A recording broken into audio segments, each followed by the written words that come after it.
Alpha Phi Alpha was founded on an ice cold Tuesday, December the 4th, 1906 at 8 o'clock p.m. on the campus of Cornell University located in Ithaca, New York. It was founded by 7 black men and we affectionately call our jewels. The Zeta FunCk chapter of Alpha Phi Alpha Fraternity Incorporated, located at Bowie State University, 20715, was founded on May the 13th, 1970. If y'all didn't know, we represent the oldest, the boldest, and definitely the coldest fraternity of them all. We are Alpha Phi Alpha. We can't step with us. Can't step with us.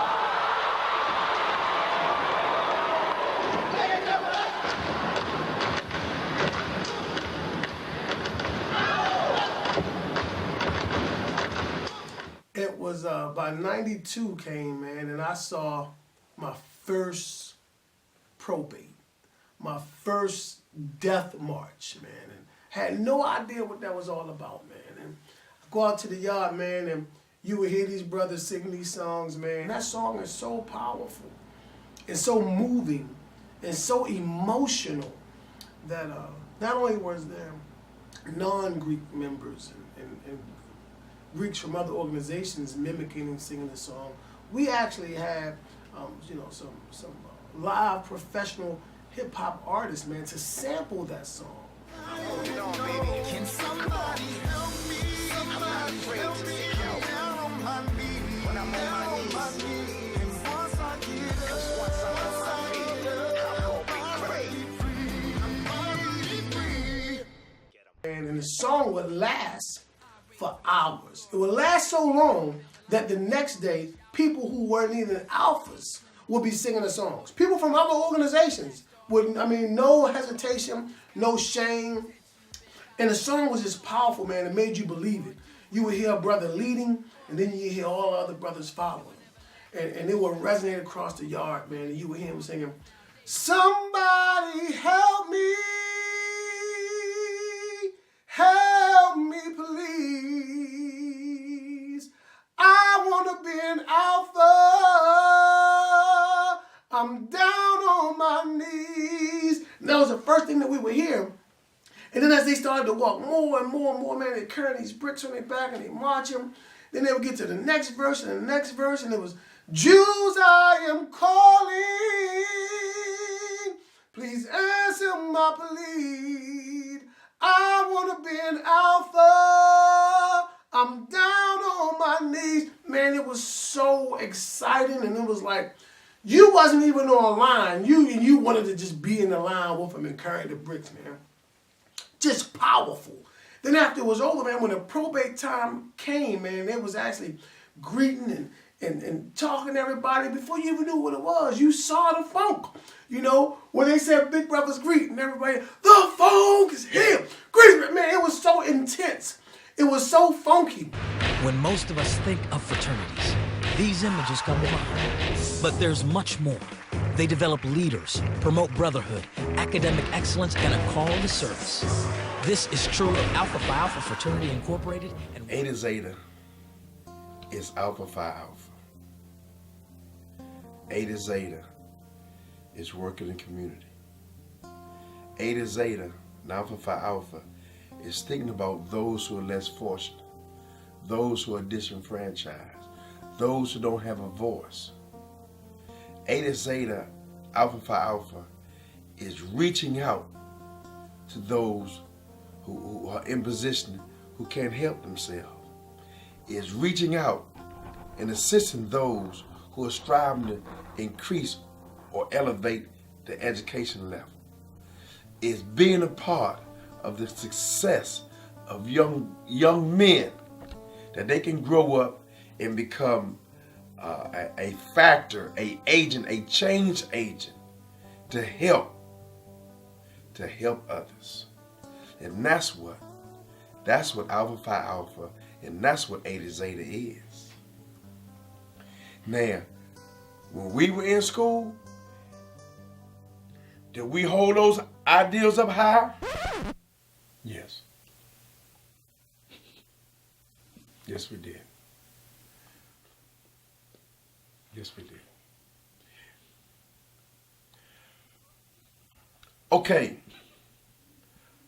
Okay, we held them up high, but I'm saying. I was exposed to Alpha at a very early age, the age of 8. I had a sister, Justine Pender, that attended Morgan State University. I guess it was Morgan State College at that time. And she became an AKA and was also an Alpha sweetheart. And about 4 years later, my brother also attended Morgan and he became a Sphinxman, but he dropped line. He never made it.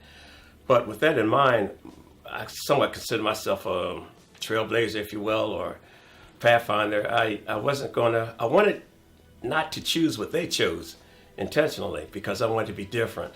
Now, we both started off as Keith Coates, Kevin Coates, the twins at Bowie State from Anacostia. We played football and we got into college life.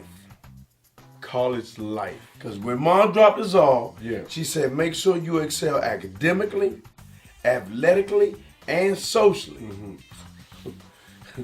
I think we did all three. And as a result of playing football, a direct result of playing football at Bowie State, there was a whole lot of alpha men on the football team. And we became tight. We became brothers. And they pledged, which influenced us. And they just weren't just on a team. No. They was captains. They were leaders. We had a brother that played the sole survivor. Yeah. Big Kitty. He was the sole survivor. They called him Coco. They called him Big Coco. I first saw Coco, I'm going in the registration office, man, the registrar's office, and this joker, man, leg, calves is like this, man, big old neck. Yeah. I said, man, I got to play against people like that. Yeah. And then later, I found he was an alpha man. Big Coco. An example after example, Doc Holliday. Tony Cosby. Tony Byrne. At Bowie, there was not a line on campus at that point in time. And I went to all the smokers around all the different fraternities.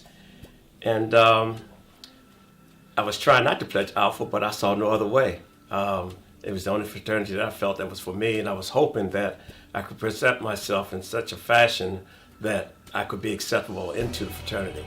And I've not regretted it, not one day at all. I pledged because I had a real high average, grade point average, 3.2 grade point average. And my buddy told me, what semester was it a 3.2 grade point average? It was 3.2 for one semester. Okay. A half a semester. Overall, it wasn't 3.2. When he first signed up. Yeah, when I first signed up. Yeah. Okay, when I only took like 3 credits. Yeah. It got up to 3.2. Yeah. 7 Wonders of the World. Tony Cosby. He influenced me to pledge. He said, come on, man. That's what Alpha's all about. Alpha's about academics, achievement, being the best you can be. Mm-hmm. And I went. I took a step and I went. And 3 other guys went with me. And I didn't even know he was pledging. He just said, Keith, I'm going to the interest group meeting. And he went to the interest group meeting. And next thing you know, this joke was online, baby. Yeah. He was online. Yeah. My mindset wasn't even about pledging. No. I'm over in the girl dorm. I'm doing what I do in the girl dorm. Over in Tubman. And Canal Hall. And Holmes Hall. It changed up. Holmes Hall too. It was Holmes Hall. The freshman girls was over in Holmes Hall at the time. Yeah. So I'm doing Tubman and I'm doing home. And then he was pledging. And he turned the campus out, man. He turned the campus. That's why he there. He can wear them A's right there. Yeah. And then guess what? I had to follow suit. And I follow suit for a lot of different reasons. I follow suit because My brother was a big influence. The brothers on Alphas on campus, they ran the yard, man. Yeah. They were president of the SGA. SGA, man. They were in the athletics. Running the theatric department, company. man. Terry Carter, the ninth, pledging 75. He was a star basketball player. Point guard. Terry McCarter, I call him the stroker, man. That joker. Yeah. Oh, man, that Yeah. joker. The walker, the water walker, the smooth talker. The smooth talker, the water walker. Yeah. Stroker. Beta chapter is Howard University, and Beta Alpha chapter is Morgan State University. We sort of pledged between both chapters, with Morgan taking the lead, and we were more or less under the tutelage of that particular Beta Alpha chapter. Although Howard, Bloody Beta chapter, known for that in the day, were spent a lot of time and came down often as well to help shape us and mold us into becoming alpha men. Qs had come out. Well, actually, first the Kappas actually came out first, and they were marching around campus and singing and twirling their canes, and they did their thing, and I was pretty impressed with that and thought they looked pretty tight. But it just Cap Alpha Psi never was something that I was interested in. And then when the Qs came out, I made sure I was out there that night because I wanted to see what they was all about. A couple of weeks later, a couple of days later, should I say, the Bros came out and destroyed it. I mean, they killed the campus. They had the campus on fire, and it's just like that's just who they were. That's what Zeta always was, and that spoke to me. Irvin Barnes was just recently got out of the military. He was from North Carolina, and he was a student at Bowie, already at Alpha. So he had a lot to do with us as far as getting the history and teaching us the ropes of pledging and whatnot. But whenever Morgan or Howard weren't at our particular campus, we had to go to their location, which is pretty funny because at that point in time, there were only there was only one car between us, and Alfred Alexander had this little Volkswagen. So can you imagine all of us piling into this little Volkswagen to go to Morgan when we were needed to be there, or Howard. So that car was pledged as well. And believe me, at the end of pledge season, it really needed a break.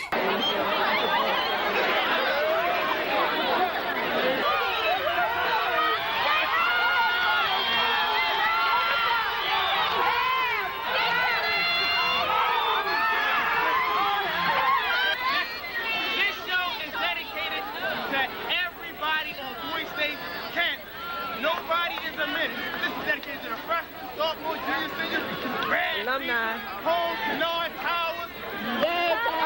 We are those Alpha Brothers. We are the first to win. Never late. For us, all others are reasonable. So, this is us. And check it out. We want to show you what Alpha Brothers are all about. It's like,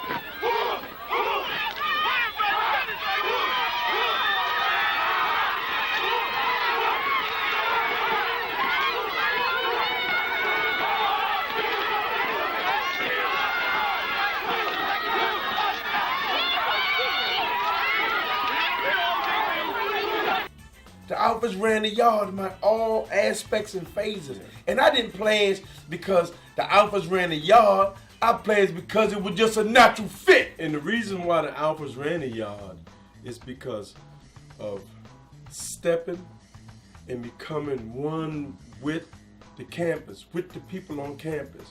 We had Alpha Angels. And when you pledged, it was like a show. Everywhere you went, you chanted. We did chants. Yeah, player season was This an opportunity for your organization to shine, to shine, show its best to side. shine.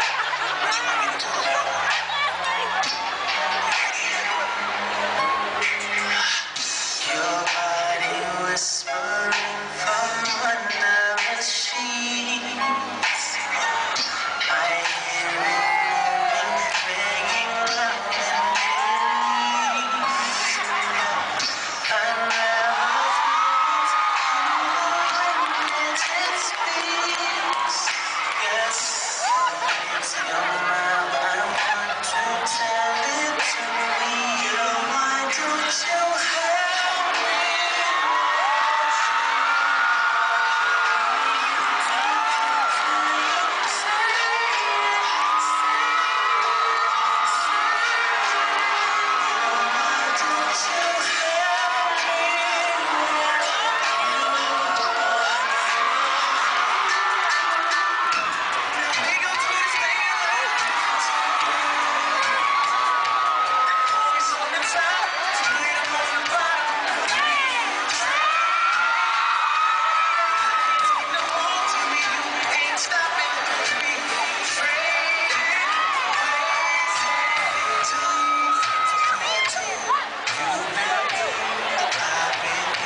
This train was bound for Alpha. That train is bound for Alpha. This train.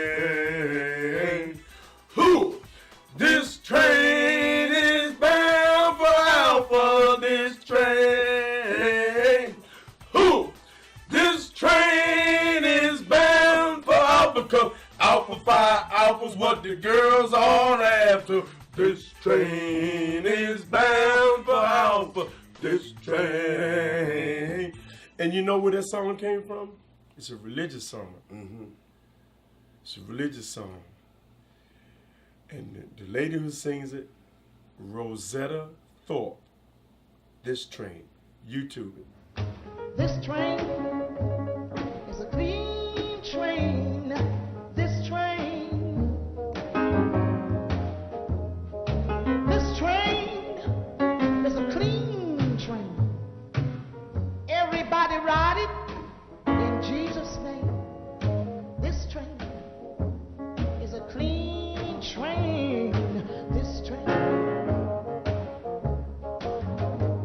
One of our crowning achievements was the formation of the Team Maryland All-Star Step Team, and that actually started, the foundation of that started in the spring of '95 when, as a neo, I stepped with the brothers at Morgan State University. It was myself, Brother Rod Parrish, Antron Dent, and Adrian Turner from A to Zeta that stepped in that show. And it was brothers from A to Zeta, it was brothers from Mu Rho, and it was the brothers of Beta Alpha. And we went out there and we killed it. To say it plainly, we just killed it. And that's put an idea in my mind. and was like, why don't we take the best steppers from every chapter in the area and just come up with this combined team?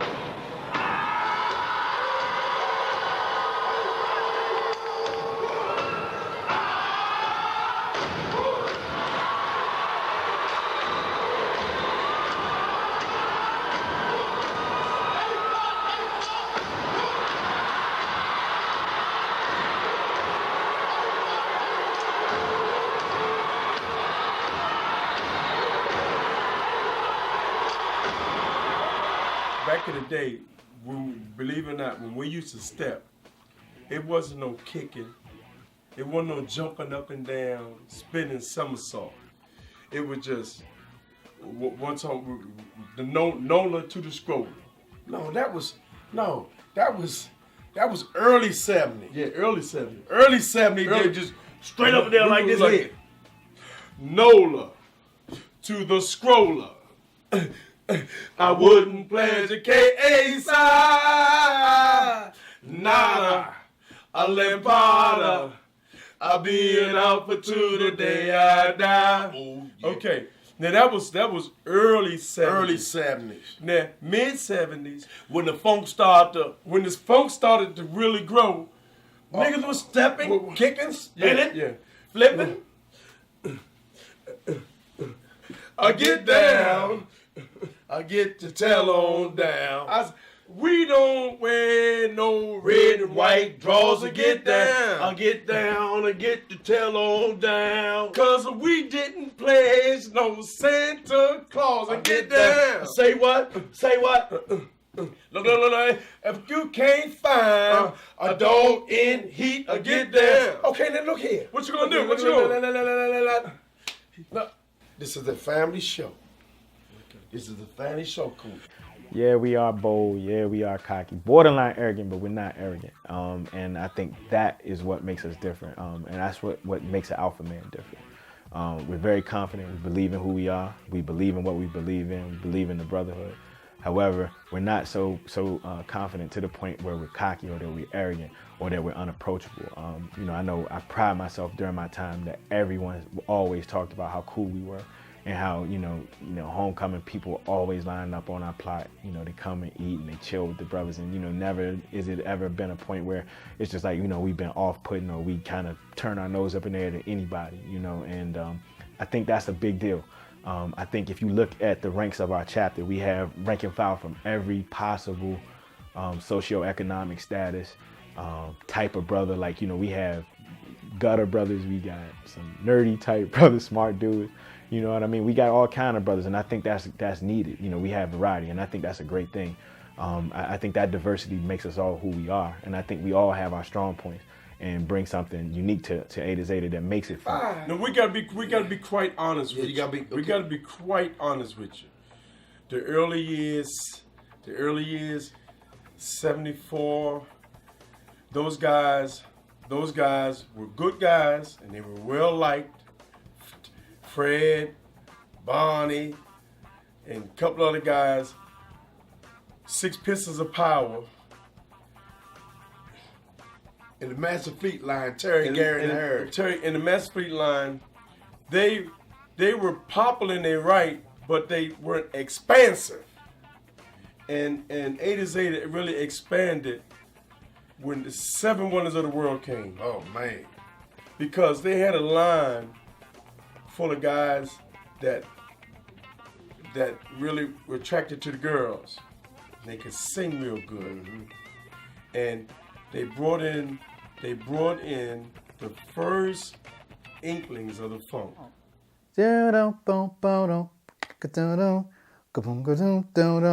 Well, all right. I mean, it's that party. We incite good feeling. We incite the fact that this is something well thought of, well planned, something proud to be a part of.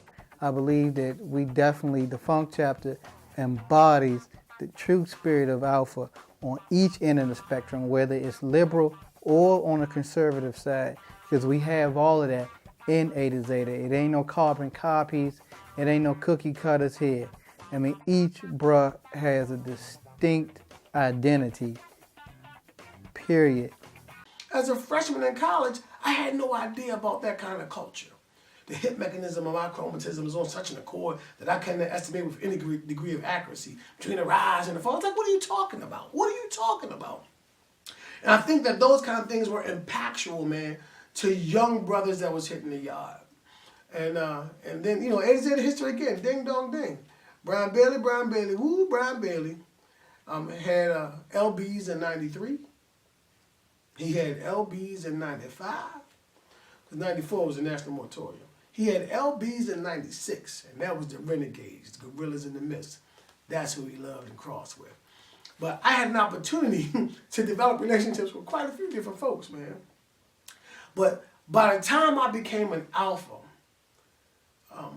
you know, the funk was just what they say. It was the funk, man. You know, when you balled your fists up and you rocked to one side and you said the funk, it was the entire campus, not only the entire campus, man, but schools all over knew of the A to Zeta Funk chapter. What is the funk? How did it start? And where did it come from? Well, it goes back to music. It goes back to James Brown.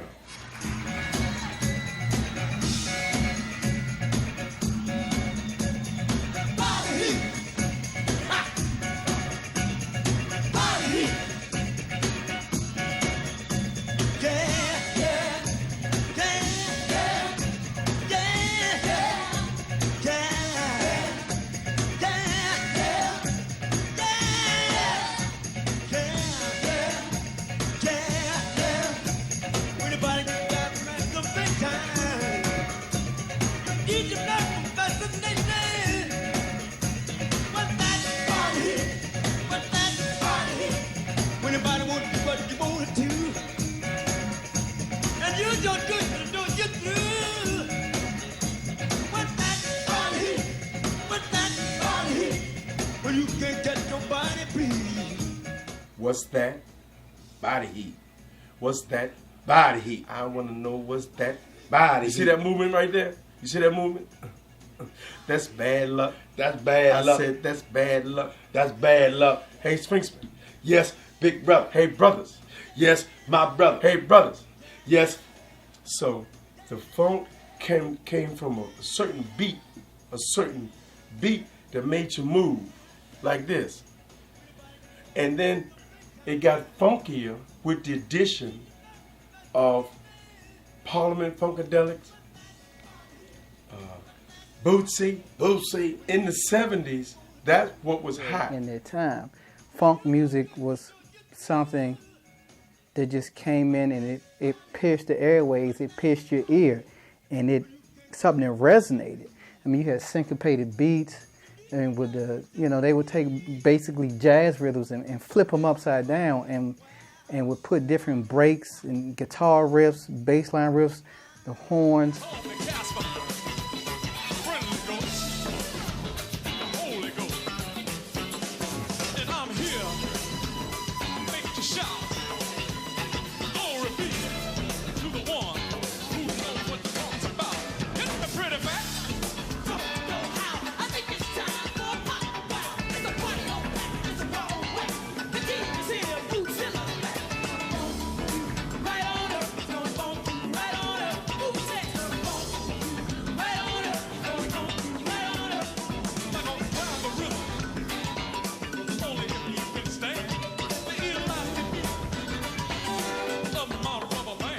And so the funk mob and the funk was encapsulated. That's right. Yeah, That's right. Encapsulated in our daily life, our everyday activity. And we was a product of who and what we were. Yeah. And what genre. And what we listened to. And what we listened to. Yeah. And what we became. Yeah. And it was the funk. Yeah. And the funk it manifests itself in everything that we do. It was a way of life. You just can't put a finger on it. You got to be that way. That's right. And it manifested into our greetings. Our greetings became funky. And our music and our marching became funky. And people liked the funk. So we spreaded the funk. We became funketeers.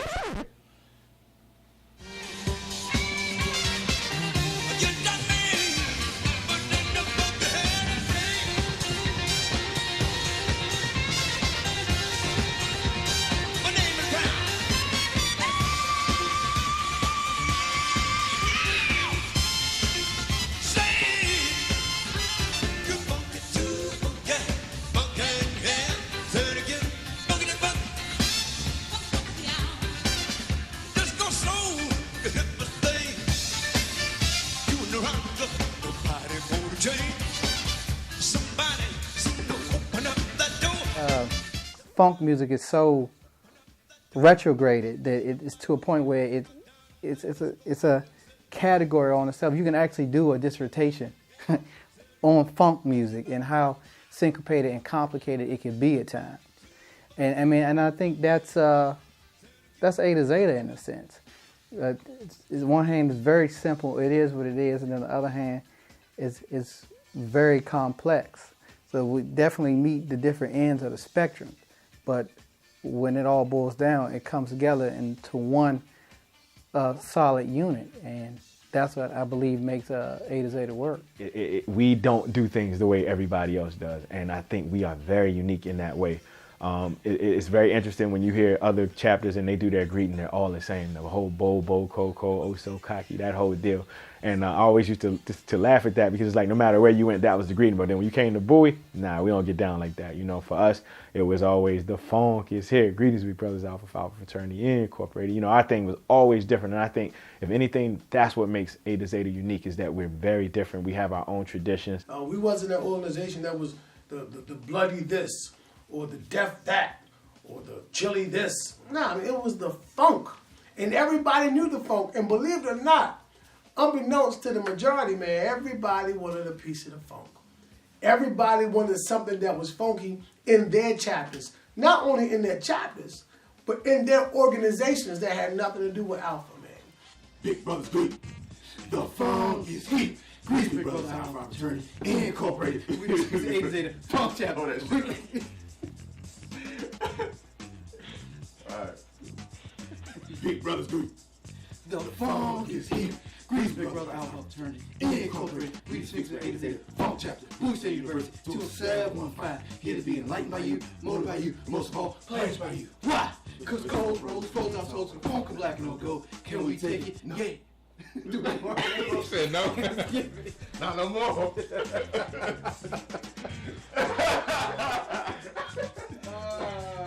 No. I would say in Eta Zeta, the funk started in 76. It was a little hint of it. It was him before because Fred was a funketeer. Yeah. Fred. 75. 75. 74. 74. 74. Six Pieces of Power. Six Pieces of Power in 74. And then it started growing a little bit with Master Fleet. And then the Seven Wonders of the World actually opened it up. And then Three the Hard Way shaped it. And then Double Trouble continued to shape it. But when in 79, when it got to 79, the funk blew up. It just exploded. It exploded. And it splattered on everybody. Everywhere. With Dr. Rock, Flatface, and Incredible.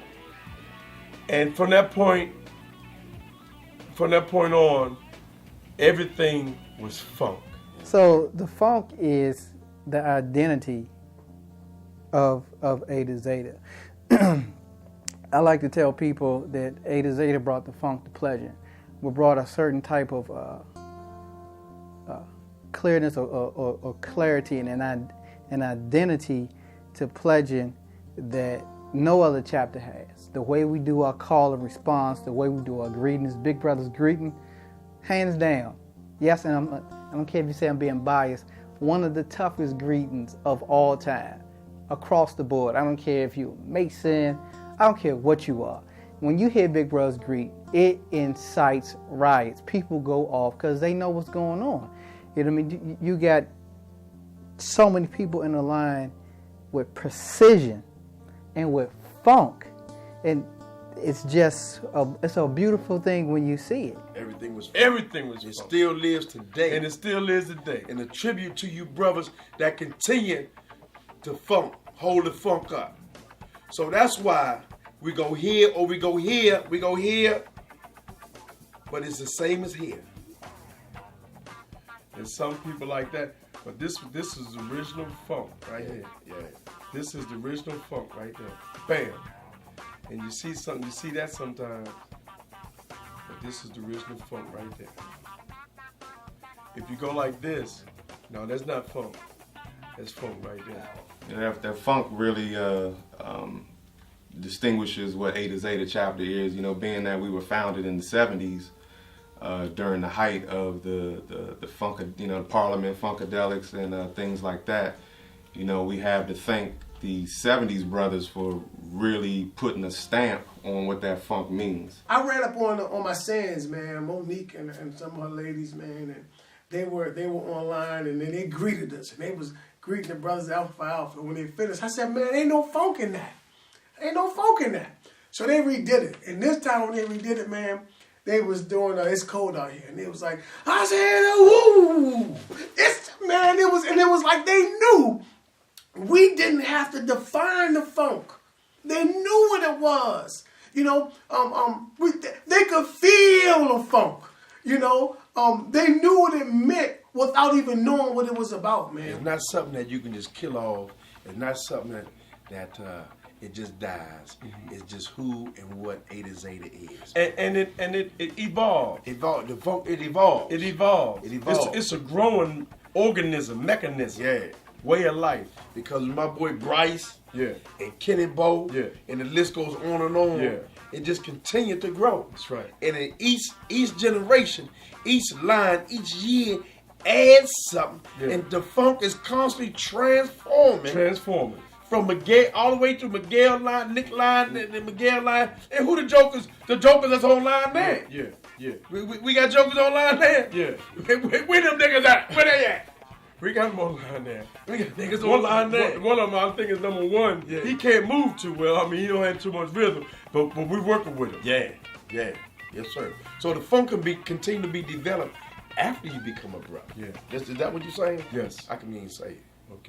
Okay. Well, for people who don't understand why certain undergrad chapters have badges like IC, Iota Zeta, or Badass Beta Alpha, or Eta Zeta Funk chapter, then they don't quite understand the history. I mean, the book says it's okay to have your own identity within a chapter.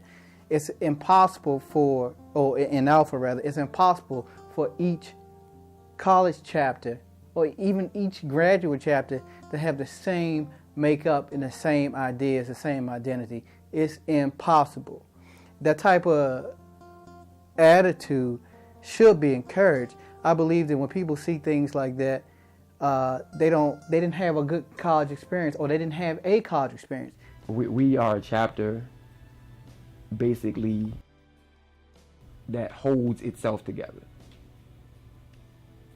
We are a chapter that is rooted in our old school. That funk is our old school. Without our old school, our chapter doesn't exist. Old school has done things to save our chapter time and time again that people will never know about. The solidarity and the brotherhood the old school brings to our chapter, it's like no other. No other chapter can really go back and touch a brother from the 70s. And then, in the 90s, we thought we was it until we met brothers from the 80s. And we realized, they was it. And then we met brothers in the 70s. So, man, these dudes is where it come from, man. And I think it always happens that way, man, when we have an organization where I can grab my phone right now and call a brother that crossed in 79 and 77 and 80 and 85. A brother's living in Colorado, or that's in Hawaii, or, that relationship has always been there, man, because it's more than a fraternity while you're in college. It's relationship building, man, and we believe in it. But every time I had the opportunity to speak, I want to always put you guys on a pedestal, because we were just 6 guys that happened to be at the right place at the right time that got the line started. But you all are perpetuating things, keeping it going, keeping it moving. Until then, until 70, until now, and it's still going strong. Love you, brothers. Yeah. Love you, brothers. Yeah, but I want to go what's back. interesting? And I look at my line, I tell you about Sam Trump in the past. Right. But when you look at that line and look at the lines right after that, they're all still walking. They're all still among us. I think there's 3 brothers that's passed in Ada Zeta. Is it 3 or 4? Vernon Pender, Irvin Barnes, There'll be a couple more there. and you said Sam Justin. and Dexter Street. Yes. So out of 160 brothers, 4 have passed. What makes Ada Zeta special is the fact that for years Ada Zeta has been that glue, that cornerstone, that central point, not only in the state of Maryland, but I like to believe, at least in the eastern region, because it's been places I've gone and met brothers, old school brothers from Gamma, who played us in like 75, 74, 77, who started kicking. Oh, you from Ada Zeta? They didn't care about history. They wanted to know who I knew. Did I know Dr. Rock? Did I know Kunta Incredible? You know what I mean? Did I know Gutter?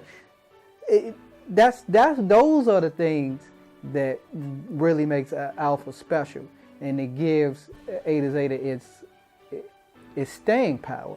When you can go miles away and people don't care about history, they want to know who you know. That says it all. That says that the brothers before us put their mark on the world. They put their foot down. Their footprint is still there. You understand what I mean? It's like a fossil that's in the ground. It's going to be there millions and millions of years later on. It's really hard for a lot of these chapters out here to reach back to a brother who was 20 years in the game now. But Ada Zeta is different, and that's what makes Ada Zeta special. We just keep that bond that grows and grows and lasts through the test of time. And that's what the funk is. The one thing that I really love about our chapters, as I said before, we're so connected, and the brotherhood is really real. And if I take anything away from it, that's what I take away from my experience, as well as the life lessons that came about, where I really learned how to nurture relationships and how to be an upright man, and how to deal with conflict and how to deal with each other as men first. And that's impacted me in such a way, and I try to give that back to the younger brothers now, and I talk to them as equals. I try to talk to them and give them the wisdom that I've gained over my time of being an Alpha and being around positive brothers who know so much, the Gene Glosters, the Incredibles, the Kuntas, and what they've been able to give me, the Wayne Carters, from my time of speaking with them. Brother George Van Buren, affectionately we call him Guido. These brothers actually took me under their wing and actually helped make me the man that I am. Rob Parrish, Fred Hugh, Mike Upchurch, Perry Moon, Antron. I can go on and on and on about brothers that have had influence on my life. Lawrence Brown, definitely. I cherish those things with everything that I am. And I really believe that those things have helped me to move forward as a man and move forward as a brother in Alpha Phi Alpha. But my most amazing moment, when I was pledging the second time in Fall 11 or whatnot, I was going through a lot, man. I'm talking about family issues. My mother had cancer. She almost died. I was damn near homeless, you know what I'm saying? And I just had all types of things going on in my life, plus pledging. But it was homecoming, and we had just got dropped off, and we were told to run to the plot to go do something, you know what I'm saying? And I'm on the way, I'm walking humble, trying not to look, hot about me pledging or whatnot. And Wayne Kaufman was walking past me by the gym, in between the two gyms. And as soon as he saw me, he didn't say nothing. He just gave me a hug. And when I say that hug meant everything in the world to me, it's like he understood everything I was going through. He put my head on his shoulder. He said, "It's all right. I understand. You're going to be all right." Those 3 words meant the world to me. It's like he understood what I was going through, not just about Alpha, but in life, period. And he could feel my pain.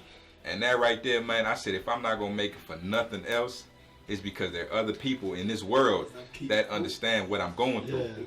And that, till today, is one of my most memorable, significant moments in Alpha.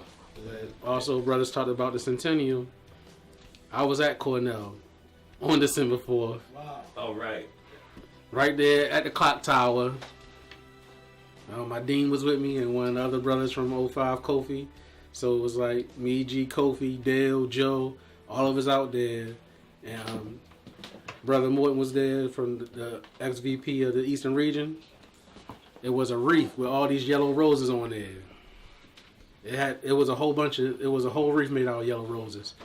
We're about to start speaking for the 100 years. The wind blew the wreath over. We picked the wreath up. Alpha Chapter Brothers was out there too. We picked the wreath up. 7 yellow roses was left on the ground. Nobody A5, nobody 06. We just walked away. It was like, that's excellent, man. It was 2006, right where the founders were. We were right there at Cornell University. And sure enough, we hopped in the cars that day, rolled all the way back to Bowie State, went to the Outback, and met up with the chapter. The same night, it was just like, that was definitely one of our best days ever. Yeah. So when I hear that, when people think the funk is a derogatory term, it's partly ignorance. They just don't understand, or maybe even unwilling to accept the fact that that's the undergrad thing. That's that chapter's identity, and it's not going away, regardless of what people, the sanctions people may try to put on various chapters or whatever. That's that chapter's identity, and it's going to stay there. Actually, the majority of the time, I don't stress over anything, and pledging helps you put that into perspective. Like, things can be a lot worse. Like I dropped some chicken on the floor and I ate it, and it was like, oh, I just ate it. That's a ball. Because it's like, it could be a lot worse. I could have dropped it outside. I just dropped it on the floor and I ate it. So what?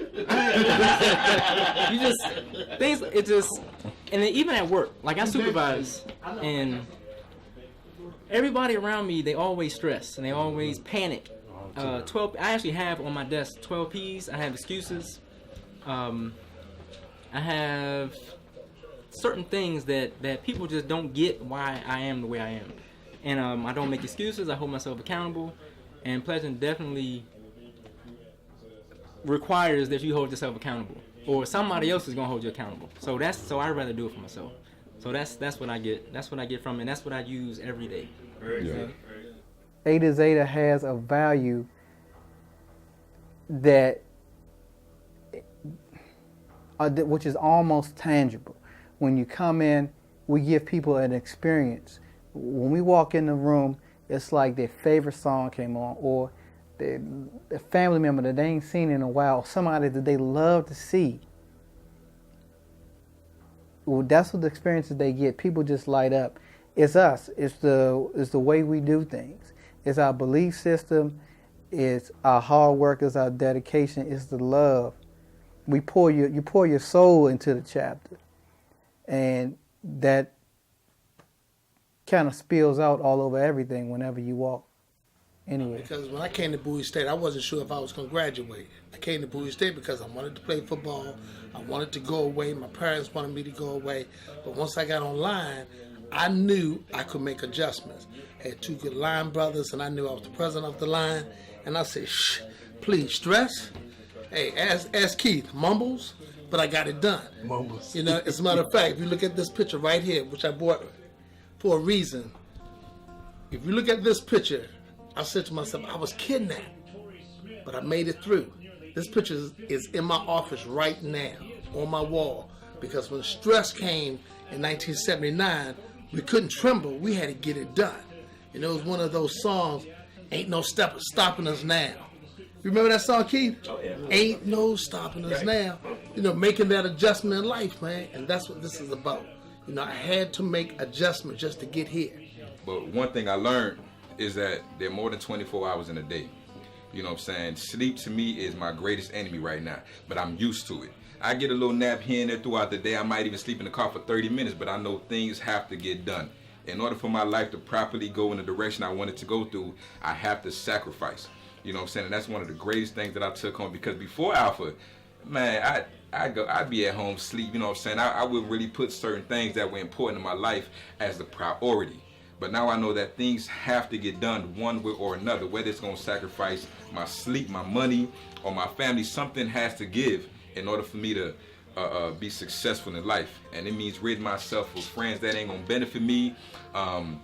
You know what I'm saying? Doing certain things that my peers are doing that I'm not doing, but I know in the long run it's going to benefit me more. A lot of my peers at this age look up to me because of that, and I don't do it for the glory and stuff like that. I do it because it's something that I know I have to do in life to get where I want to go.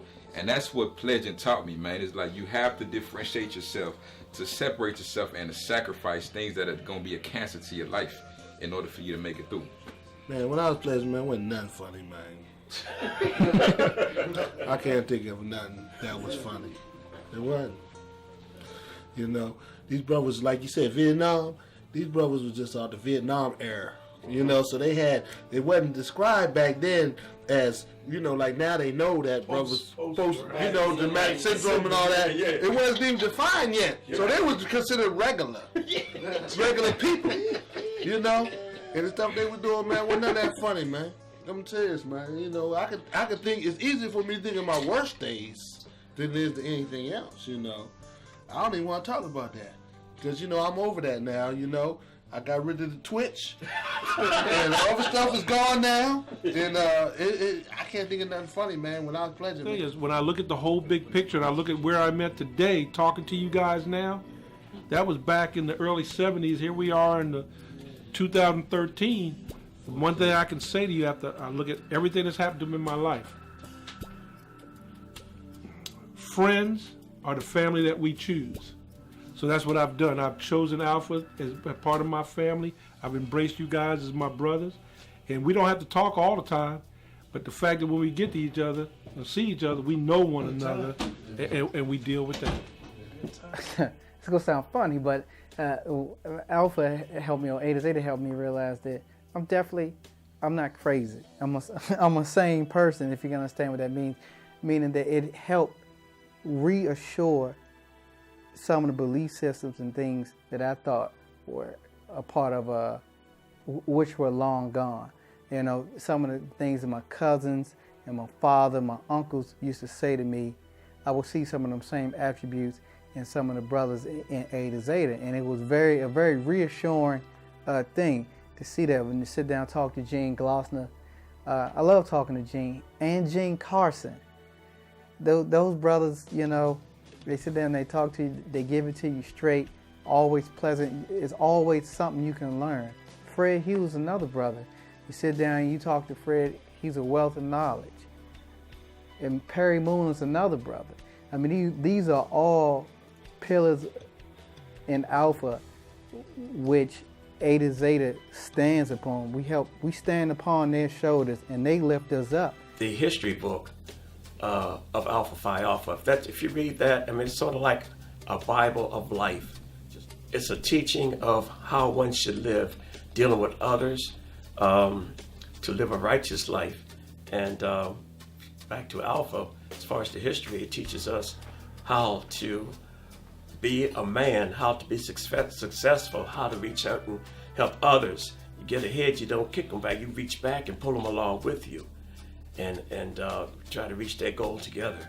And so pledging has taught me a lot in life, to persevere, to not turn around when things get tough, because life often deals you not so great of a hand, but having that background of pledging, it gives me, I know I can prevail.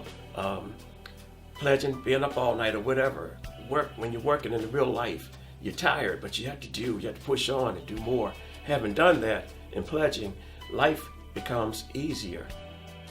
I don't know where this road is gonna lead to. All I know is black and gold is right for me.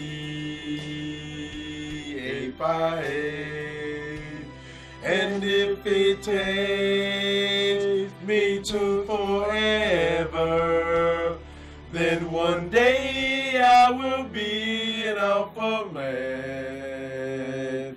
It's so hard when you strive for a fire,